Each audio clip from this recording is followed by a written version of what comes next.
Existem vários estudos que comprovam que o que determina a nossa realidade, o que determina os nossos resultados, são a nossa forma de pensar, é a nossa mentalidade.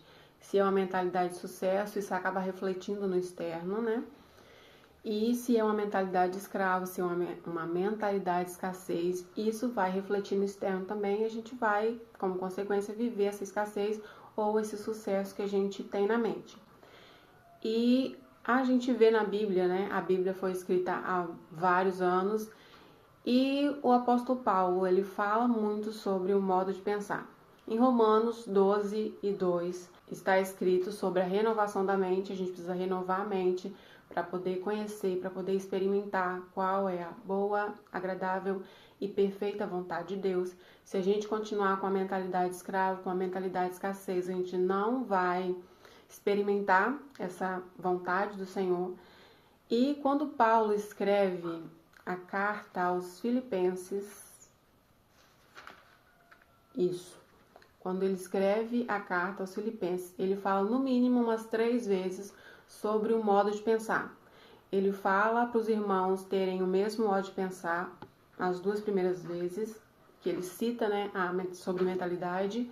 E aí, por fim, ele fala no que pensar, porque uma coisa é a gente falar que a gente precisa mudar a mentalidade, que a gente precisa escolher os pensamentos, que a gente precisa selecionar os pensamentos, que a gente precisa mudar os pensamentos. Outra coisa é a gente, na prática, saber o que pensar, como fazer isso.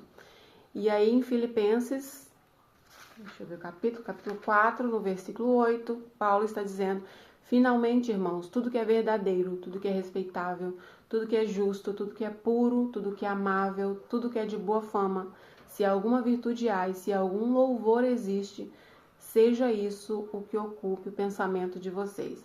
Então, o que a gente precisa fazer é o quê? Analisar se os nossos pensamentos estão de acordo com o que está escrito aqui em Filipenses 4:8. É agradável? É justo? É perfeito? Existe algum louvor? Nisso a gente deve concentrar, né, a nossa atenção, porque muitas vezes a gente até acha que não controla os nossos pensamentos, mas uma coisa é certa: o pensamento pode vir, mas a gente decide se ele vai ficar ali ou não. A gente decide se a gente vai alimentar esse tipo de pensamento ou não.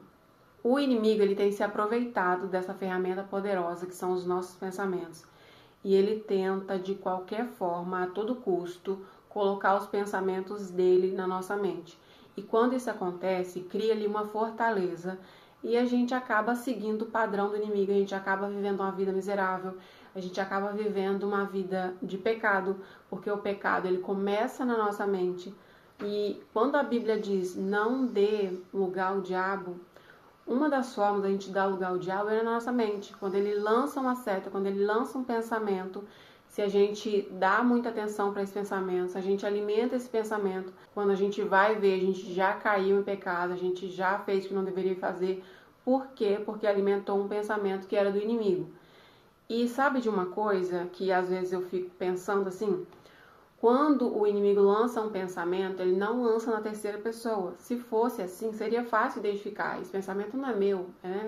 Porque quando a gente pensa assim: eu deveria fazer isso, eu tô cansada, eu vou desistir, eu não consigo.